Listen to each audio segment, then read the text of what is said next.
เกี่ยงเก็บน้ำพึ่งเดือนห้าควรนะบัวเอาบนตังเลย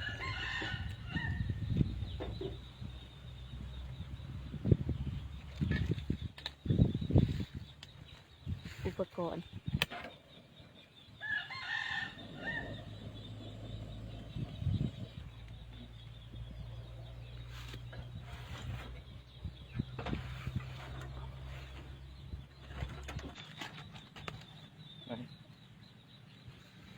ของมือใหม่ๆเนาะเพื่อความสะอาดแกะศพเลย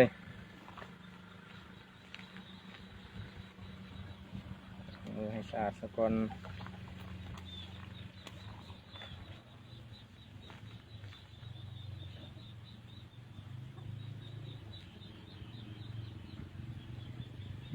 ถ่ายวิดีโอลง YouTube ก่อนเนาะ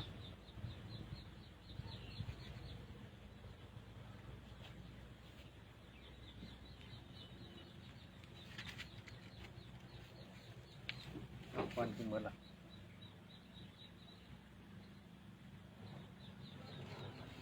ไปมาดังไฟหมดแล้วควันควัน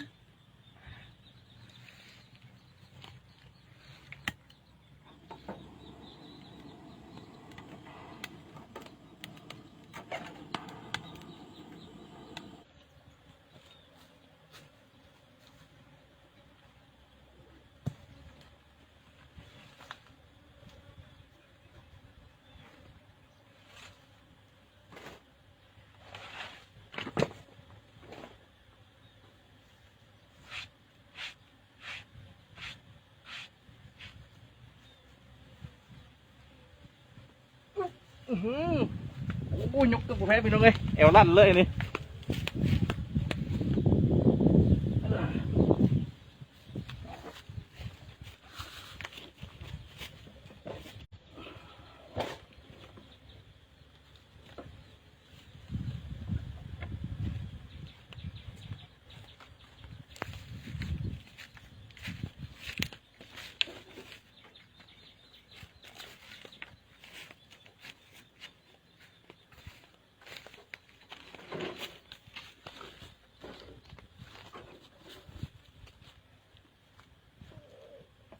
ไก่แท้มือกองนี่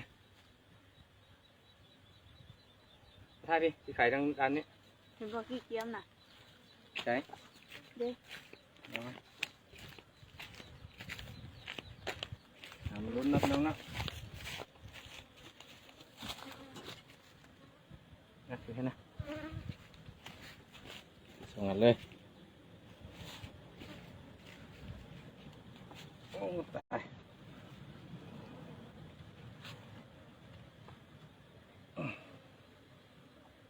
โอ้เปิดข้างได้ครับเป็นซิวกล้องไว้เลยเนาะจับกล้องค่อนข้างอันตราย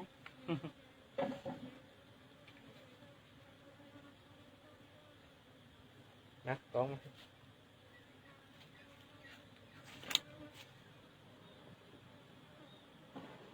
โอ้หลุดแล้วเนาะหลุดละ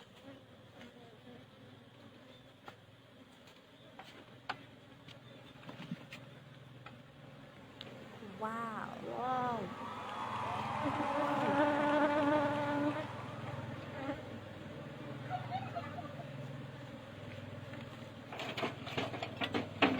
เสื้อบางรถมันจะเลือกเสื้อนะ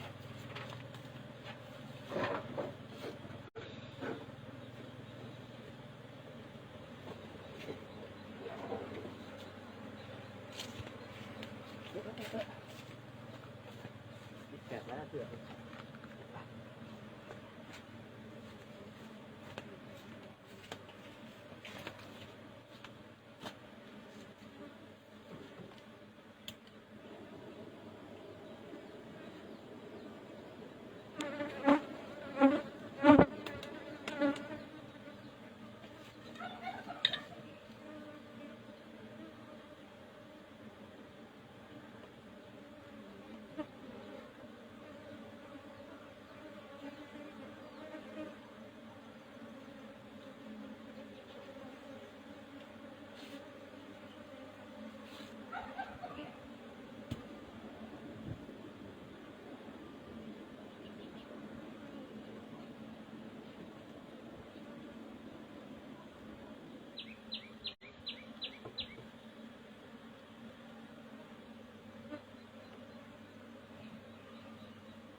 ท้าทายพดเสื้อชั้นเดียวเก็บนะ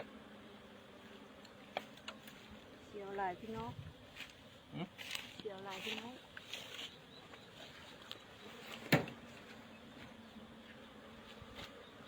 ว้าวเยอะแยะเลยจะมาถ่ายนั่นนี่ ยัง ยานเขาจับไปยื่งไปดู เอาเดียวกันแล้ว โอ้ ว้าวหลายนะพี่น้องเนาะ เดี๋ยวสนุกแล้ว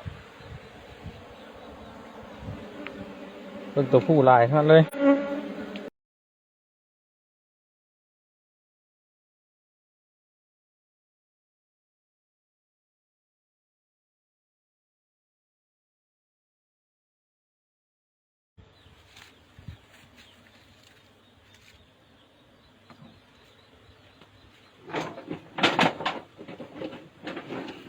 สุดยอดหลายสุดยอดหลาย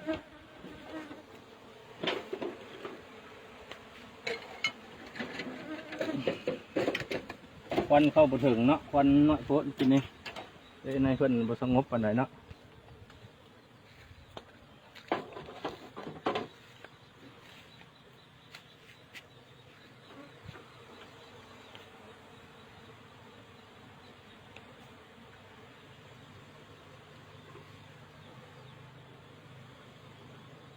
ลังดูดน้ำหวานแล้วตอนนี้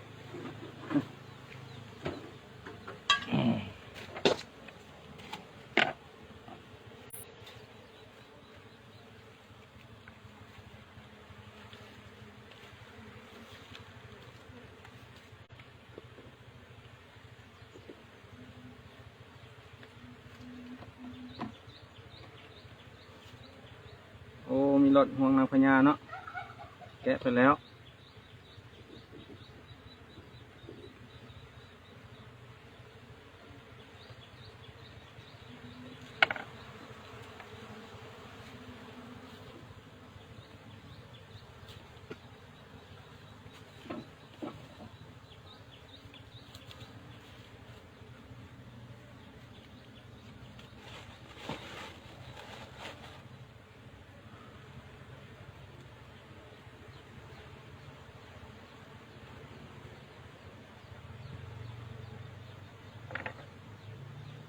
ว้าว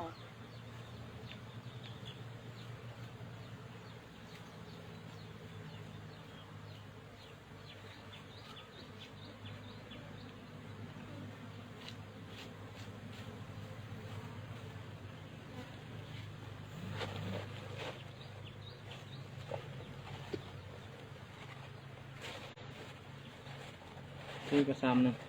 อยู่หลัง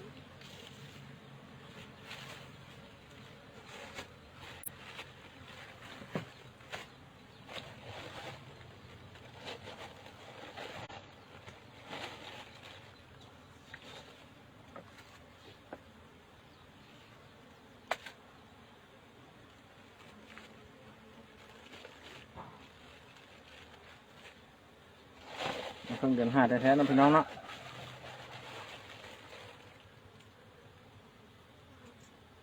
ตอนนี้พันได้ปิดตาคักปานใดแต่ก็ถือว่าเป็นได้เรื่อง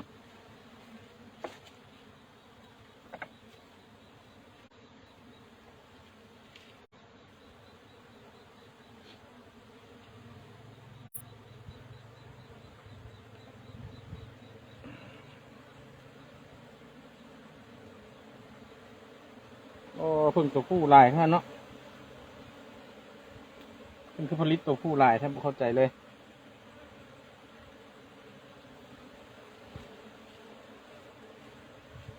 อันนั้นบัวห่วงนะพญา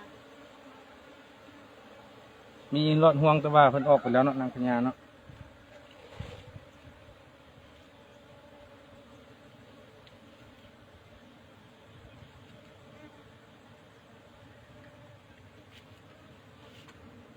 เพิ่นเฮ็ดห้างบ่ไปตามร่วงปานใดเนาะ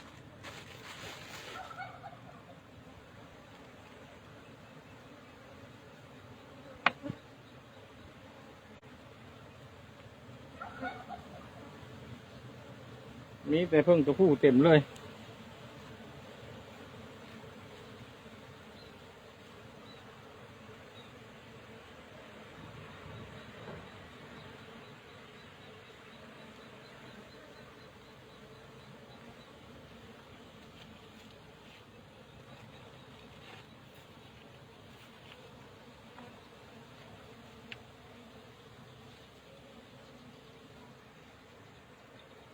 มาเบิ่งสิ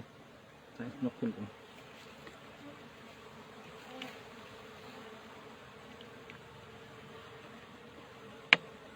นี่น้ำผึ้งแท้เนาะอันนี้เนาะอันนี้แท่งน้ำผึ้งล้วนๆเลยครับนี่อันใดปนเลยอันนี้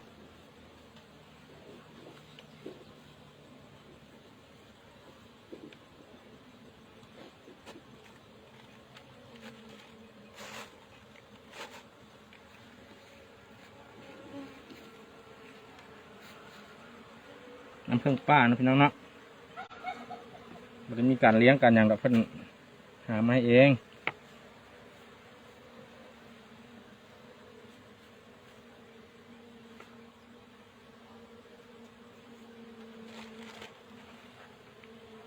อันนี้แห้งน้ำหวานล้วนๆเลยเนาะ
โอ้ไต่ขึ้นขาละบาทเลย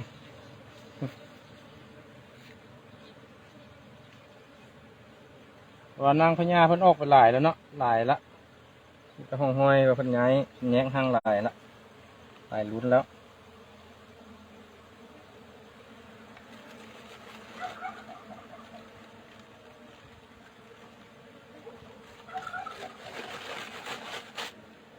น้ำหวานล้วนๆเลยเนาะเกือบเต็มแล้วจับใจฮ้อนแล้วนึงมันทายจังน้อยนี่พอดีงามเลยนี่คือว่า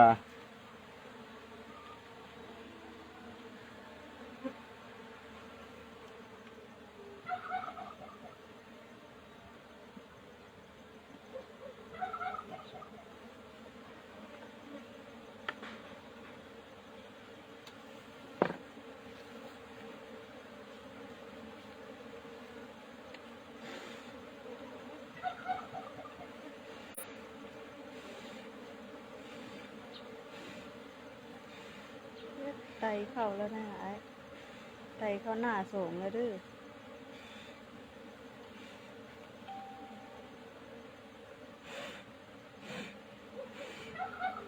อ๋อผมมีตัวอ่อนเลยเนาะมีแต่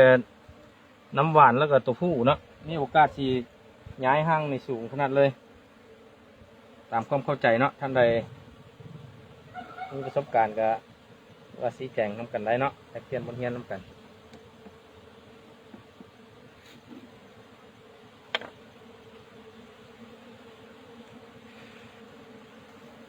นี่จะบริขังนางพญาเนาะเป็นห้างเก้าแล้วแต่เพิ่นสิอยู่ไปที่พาลูกเพิ่นนี่หรือบอกกันแล้วแต่เพิ่นเด้อนี่เป็นประสบการณ์อมิตรในการจับเพิ่งที่เลี้ยงเนาะจับเพิ่งป่าเคยจับมาหลายละนี่น้ำหวานล้วนๆเลยพี่น้องเลย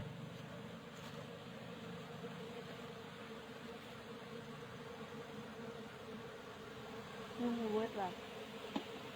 คนน้อยหนึ่ง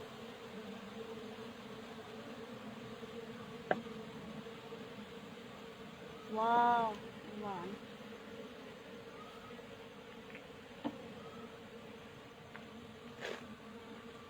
เอาไปถ่ายเบ้าง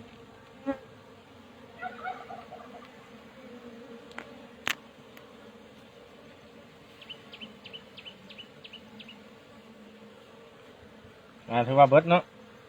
มาถ่ายทั้งนี้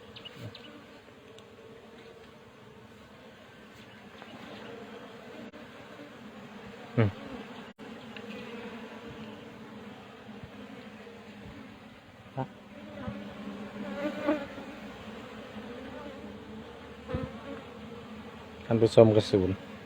ถือว่าเบิดเนาะสิได้กลับคืนบนเก่าก่อนเนาะ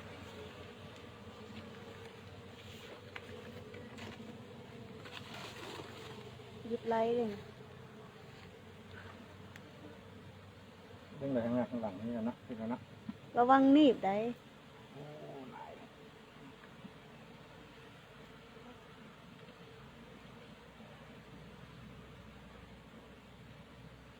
โอ้สิงแน่นอนแบบนี้ ปัดลงก่อนบ่ได้ปะ เนาะปัดก่อนก็โอ้ย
เป็นรุ่นน้ำหวานเต็มท้องแล้วเนาะแต่ละตัวเอาซะเลยไล่ล็อกนี่ก็ให้ได้ยังมาไข่มาได้เปิดข้างนี่ก็ได้แน่นเพิ่ม ว่าแล้วเนาะการเอาน้ำผึ้ง